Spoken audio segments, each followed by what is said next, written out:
I'm Mark Sleboda, and this is The Real Politik. Recent NATO summit in Madrid, the NATO Secretary General Jens Stoltenberg made an unexpected announcement. The NATO Response Force, designed to be a joint NATO task force able to rapidly deploy within 2 weeks to counter Russian or Chinese microaggression, would be increased from 40,000 troops to a whopping 300,000 troops, a 650% increase.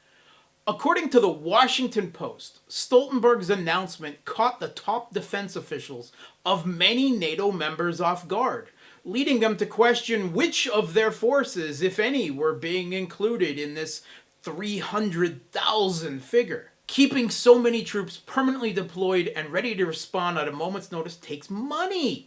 Money that no one has to spend. Which country's taxpayers are going to foot that bill? Less than a third of NATO members can even be bothered to spend the NATO minimum requisite of 2% of their GDP on defense now, much less any more. And that supposedly currently existing 40,000 NATO response force? Yeah, it doesn't really exist either.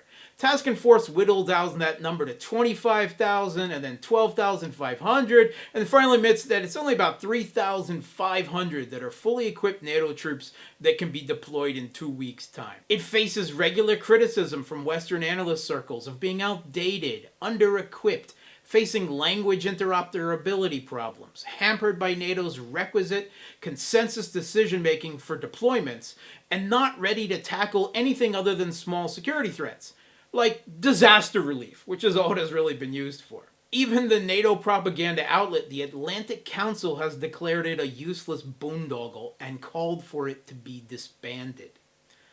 The 300,000 NATO response force, just like the existing 40,000 NATO rapid response troops, are smoke and mirrors. Stoltenberg is once again gaslighting NATO and the world.